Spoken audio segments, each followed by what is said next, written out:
আসসালামু আলাইকুম। আজকের ভিডিওতে আপনাদের সবাইকে স্বাগত। আজকের ভিডিওতে আমি আপনাদের দেখাবো এশিয়ার সবচাইতে বড় গাজীপুর সাফারি পার্ক, যেখানে গেলে আপনারা দেখতে পারবেন বাঘ, সিংহ, জেব্রা, ভাল্লুক এবং বিভিন্ন ধরনের পাখি, যেমন ব্রাজিলের জাতীয় পাখি ম্যাকাও, টিয়া, উট পাখি এবং ময়ূর পাখি দেখতে পারবেন, সাপ, কুমির এবং বিভিন্ন ধরনের পশু পাখি। যারা বাংলাদেশে থেকে আফ্রিকার জঙ্গলের ফিল নিতে চান, তাহলে আজকের ভিডিওটি তাদের জন্য। চলুন কথা না বলে ভিডিওটি শুরু করে দিই। গাজীপুর সাফারি পার্ক যাওয়ার জন্য আপনারা প্রথমে দেশে যে কোনো জায়গা থেকে চলে আসবেন গাজীপুর চৌরাস্তা। গাজীপুর চৌরাস্তা আসার পর আপনারা সেখান থেকে তাকুয়া বাস পাবেন ভাগের বাজার পর্যন্ত, যার জনপ্রতি ভাড়া পড়বে 30 টাকা করে। আপনারা চাইলে গাজীপুর চৌরাস্তা থেকে সিএনজি রিজার্ভ করে ভাগের বাজার পর্যন্ত যাইতে পারেন, সেক্ষেত্রে আপনার খরচ একটু বেশি হতে পারে। ভাগের বাজার এলে অনেক অটো পাবেন। ভাগের বাজার থেকে গাজীপুর সাফারি পার্কের অটো পাবেন, সেখান থেকে ভাড়া পড়বে মাত্র 20 টাকা, আর যাইতে সময় লাগবে 10 থেকে 15 মিনিট। সাফারি পার্কে আসার পরে প্রথমেই পাবেন একটা টিকিট কাউন্টার, আর আপনাকে ভিতরে ঢুকতে হলে অবশ্যই প্রথমে টিকিট করে নিতে হবে। গাইস, এখন হচ্ছে আমি সাফারি পার্কের সামনে, আর আপনাকে সাফারি পার্ক ঢুকতে হলে প্রথমে আপনাকে টিকিট কেটে নিতে হবে। আপনি যদি প্রাপ্তবয়স্ক হন সেক্ষেত্রে আপনার টিকিট মূল্য পড়বে 50 টাকা, আর আপনি যদি স্টুডেন্ট হন সেক্ষেত্রে আপনার টিকিট মূল্য পড়বে মাত্র 10 টাকা। যেহেতু আমি স্টুডেন্ট, এই জন্য আমি 10 টাকা দিয়ে টিকিটটা কেটে নিয়েছি। তো চলুন এখন আমরা সাফারি পার্কের ভিতরে প্রবেশ করি। আর সাফারি পার্কে ঢোকার পরেই এরকম একটা সুন্দর মনোরম পরিবেশ পাবেন, যে আমার সামনে দেখতে পাচ্ছেন, সুন্দর মনোরম পরিবেশ। এখন আমরা ভিতরের দিকে যাই, আপনাদের ঘুরে ঘুরে দেখানোর চেষ্টা করব। সাফারি পার্কের প্রথম আমরা যে জায়গাটায় ঢুকবো সেটা হচ্ছে কোর্স সাফারি। আমি এখন প্রবেশ করতেছি একদম কোর্স সাফারির ভিতরে, আর এখানে টিকিট মূল্য হচ্ছে 150 টাকা প্রাপ্তবয়স্ক হলে, আর আপনি যদি স্টুডেন্ট হন সেক্ষেত্রে 50 টাকা। আমি যেহেতু স্টুডেন্ট, এই জন্য আমার এখানকার টিকিট মূল্য পড়ছে 50 টাকা। তো এটা হচ্ছে কোর্স সাফারির ভিতরের অবস্থা, আর আমরা যে বাসগুলা দিয়ে কোর্স সাফারি ঘুরে ঘুরে দেখবো। কোর্স সাফারির ভিতরে প্রবেশ করতে আমরা প্রথমে দেখতে পেলাম একদল জেব্রা মিলে ঘাস খাচ্ছিল। আমাদের কাছে দৃশ্যটা অসাধারণ লাগছিল। আমাদের মনে হচ্ছিল আমরা বাংলাদেশে নয়, আফ্রিকার কোনো এক জঙ্গলে আছি। তারপর আমাদের বাস ছাড়ার পরে আমরা দেখতে পেলাম একটা জেব্রা আমাদের বাসের সাথেই হেঁটে চলেছে। সত্যি দৃশ্যটা আমার কাছে অসাধারণ লাগছে। জীবনে প্রথম জেব্রা আমি এত কাছ থেকে দেখলাম। সত্যি আমার কাছে দৃশ্যটা অনেক অসাধারণ লাগছে, মুহূর্তটা ভোলার মতো না। তো আমার কাছে একটা আফসোস থেকে যাবে যে জিরাফ দেখতে পারবো না, কারণ এখানে যে একটা জিরাফ ছিল সেটা কিছুদিন আগেই মারা গেছে। তো জিরাফটা দেখার ভাগ্য আমাদের হলো না। জেব্রা দেখা শেষ হলে আমাদের বাসটি আবার চলতে শুরু করলো। কিছুক্ষণ সামনে এগোতেই আমাদের চোখের সামনে পড়লো একটি বর্ণগরু, যার শিং দুটা ছিল অনেক বড় বড় লম্বা। তো বর্ণগরুটি দেখা শেষ করে আমাদের বাস আবার চলতে শুরু করলো বাঘ এবং সিংহ দেখার উদ্দেশ্যে। তারপর আমাদের চোখের সামনে পড়লো একদল ভাল্লুকটি আমাদের গাড়ি দেখে আমাদের গাড়ির সামনে এগিয়ে আসতেছিল। সত্যি আমাদের কাছে মনে হচ্ছিল যে আমরা একটা বনের ভিতরে আছি। তো ভাল্লুক দেখা শেষ করে আমরা আরও সামনের দিকে এগোতে থাকি। আমরা ভাল্লুক দেখা শেষ করে সামনের দিকে এগোতে থাকলাম সিংহ মামাকে দেখার জন্য। আর আমরা যেতে যেতেই সিংহ মামার দেখা পেলাম। দূর থেকে সিংহ মামাকে দেখলাম বসে বসে জিমুচ্ছিল। আমার দেখে যা মনে হলো, তাদের পর্যাপ্ত পরিমাণে খাবার দেওয়া হয় না, যার কারণে সিংহ মামার শরীরটা অনেক দুর্বল এবং বুড়ো হয়ে গেছে। তো আমি সাফারি পার্কের কর্তৃপক্ষের লোকদের কাছে একটাই রিকোয়েস্ট করব, আমরা এসব বন্যপ্রাণী দেখে বিনোদন নেই, তাদের যেন পর্যাপ্ত পরিমাণে খাবার এবং যত্ন নেওয়া হয়, কারণ তারা যদি মারা যায় তাহলে আমাদের নিজেদেরই ক্ষতি। সিংহ মামাকে দেখা শেষ করে আমরা চলে যাই বাঘ মামাকে দেখার জন্য। আর বাঘ মামা কিন্তু আমাদের কাছেই ছিল, তেমন দূরে একটা না, যার কারণে আমাদের দেখতে অসুবিধা হয় নাই। আর বাঘ মামা কিন্তু সিংহ মামার চাইতে দেখতে অনেক কিউট ছিল এবং শক্তিশালী ছিল। তারপর আমরা বাঘ মামাকে দেখা শেষ করে আমরা কোর্স সাফারি থেকে বিদায় জানাই। তারপর আমরা চলে আসছি সাফারি কিংডমে। এখানে আসলে আপনি 60 টাকা দিয়ে টিকিট করে 3টা অ্যাক্টিভিটি করতে পারবেন। এখানে ম্যাকাও দেখতে পারবেন। এটা হচ্ছে সাফারি কিংডমের ম্যাকাউই। ভাই, এখানে কি কি দেখা যাবে 60 টাকা দিয়ে? Parrot, macaw, aquarium. 3টা। তো আমাকে একটা টিকিট দেন। তো গাইস, ভিতরে প্রবেশ করার পরে আপনারা এরকম অনেকগুলা ম্যাকাও পাখি দেখতে পারবেন। তো আপনারা দেখেন অনেক ম্যাকাও এক জায়গায় বসে রয়েছে। তো এই পাশে আছে অনেকগুলা, তারপরে এই যে এই পাশে আছে অনেকগুলা।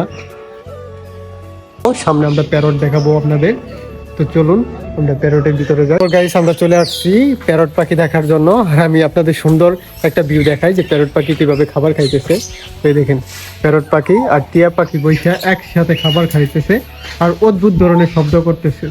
দেখেন কত কিউট লাগতেছে মাশাআল্লাহ। তারপরে এই যে পাশে দেখেন টিয়া পাখি অনেকগুলা বসে রয়েছে, আর ওদের থাকার জন্য কাঠ দিয়ে ঘর বানাই দেওয়া হয়েছে। উপরে দেখেন কতগুলা টিয়া পাখি বসে রয়েছে। সবথেকে এই দৃশ্যটা ভালো লাগছে, মেকাও এবং টিয়া পাখি একসাথে বসে খাবার খাইতেছে।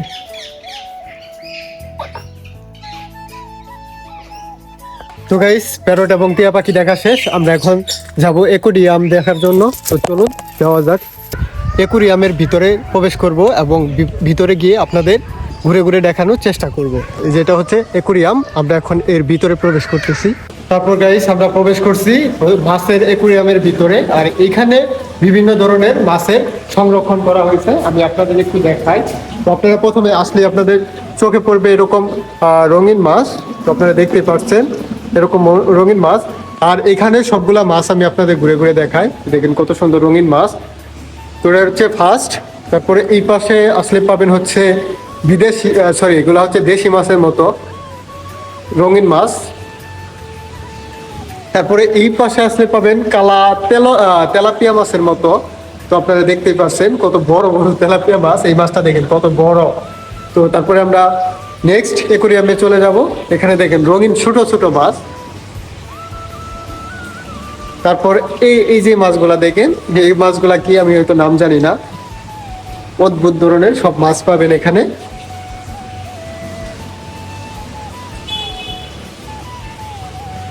এগুলো হচ্ছে ছোট ছোট হালকা ডাল হালকা সাদা মাছ, আর এটা হচ্ছে পুরা একদম সাদা। এগুলা পাঙ্কাস মাছের মতো দেখা যায়, আপনারা একটু খেয়াল করলে দেখতে পারবেন, কিন্তু এগুলো পাঙ্কাস মাছ না, পাঙ্কাস মাছের মতো দেখা যায়। তো তারপরে আমি আপনাদের একটা অদ্ভুত মাছ দেখাবো, যেটা দেখলে আপনারা ভয় পাবেন।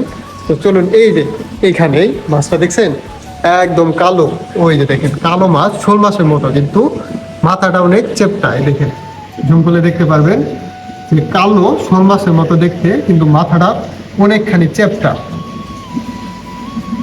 তারপর আপনারা চাইলে 40 টাকা দিয়ে টিকিট করে প্রজাপতি কর্নারে ঢুকতে পারবেন।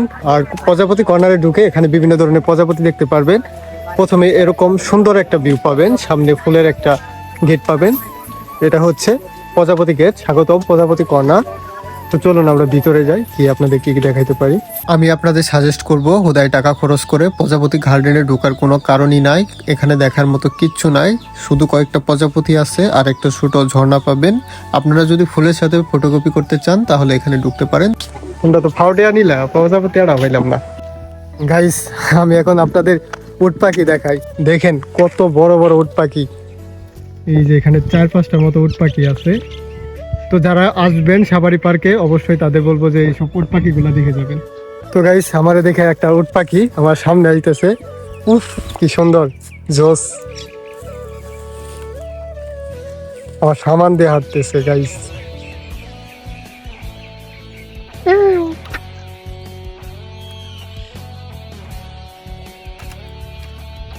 মনে হইতেছে ক্ষুধার্ত, এটা মানে কি যেন ঠুকরাই খাইতেছে, হয়তো এদের নিয়মিত খাবার দেওয়া হয় না। তারপর গাইস, আপনারা চলে আসতে পারেন ময়ূর দেখার জন্য ময়ূর কর্নারে। আর এখানে আসলে আপনারা অসংখ্য ময়ূর দেখতে পারবেন। ওই দেখেন প্রচুর, এখানে 3 থেকে 4টা ময়ূরের মতো। আর একটা ময়ূরে দেখেন কত সুন্দর হাঁটতেছে, এই যে একটা হাঁটতেছে।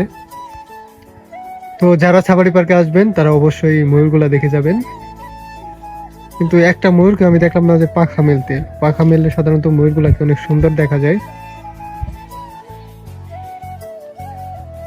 তো গাইস, আমরা ভিতরে এসে ধনেশ পাখি দেখলাম। এই ধনেশ পাখিটা দেখেন একদম সাদা, দেখছেন কি যেন খাইতেছে মাটি থেকে। তো এই পাশে হচ্ছে সাদা ধনেশ পাখি, আর এই পাশে হচ্ছে কালো ধনেশ পাখি। এই যে, আর এগুলা কি পাখি বলতে পারলাম না, এই যে একটা, কিন্তু এইটা মনে হয় কালো জাতের ধনেশ পাখি। আর ওই পাশে যেটা দেখাইলাম এটা হচ্ছে সাদা ধনেশ পাখি। ঝুলন্ত ব্রিজের ওই দিক, আর ওইখানে গেলে আপনি হাতি দেখতে পারবেন, প্লাস হচ্ছে ঝুলন্ত ব্রিজে ফটোগ্রাফি করতে পারবেন। আর এই রাস্তা দিয়ে যাইতে হয় ঝুলন্ত ব্রিজে। এই রাস্তাটা দেখুন কত সুন্দর, সাইডে হচ্ছে লেক, পাশ দিয়ে হচ্ছে সুন্দর একটা রাস্তা।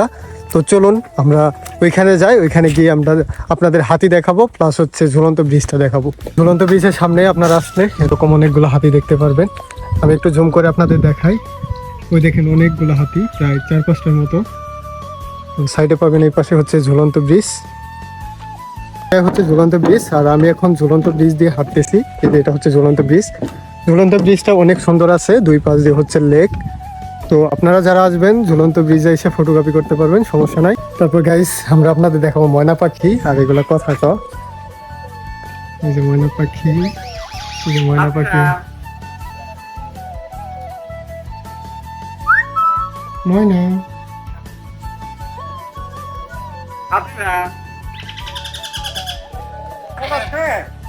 ভালো আছি, তুমি কেমন আছো? ময়না, ময়না, ম্যাও। তো গাইস দেখো কত সুন্দর করে কথা বলে ময়না পাখি। Bye bye, bye bye. দেখছো কত সুন্দর কথা বলে, বাই বাই সবই বলে। তো গাইস চলো এখান থেকে বের হই। আজকে হচ্ছে কুমির পার্কে, এই যে এটা হচ্ছে কুমির পার্ক। আর এখানে প্রায় 3-4টার মতো কুমির দেখতে পারবেন। আমি একটু ঝুম করে আপনাদের দেখাই। ওই যে কুমির রোদটা পাইতেছে। এখানে 2টা কুমির আছে আপাতত, আর ওই পাশে আছে 2টা। তো যারা আসবেন অবশ্যই এই কুমিরগুলো দেখে যাবেন। তো গাইস এই ছিল আজকের সাভারি পার্ক নিয়ে ভিডিও। পূজা নিয়ে অনেক কষ্ট করে ভিডিওটা মেক করছি। ভিডিওটা ভালো লাগলে ভিডিওতে একটা লাইক করে দিন, আর আমার চ্যানেলটা সাবস্ক্রাইব করে দিন। ততক্ষণে সবাই ভালো থাকেন, পাইসে থাকলে ইনশাল্লাহ দেখাবো নতুন কোনো ভিডিওতে। টাটা, আল্লাহ হাফেজ।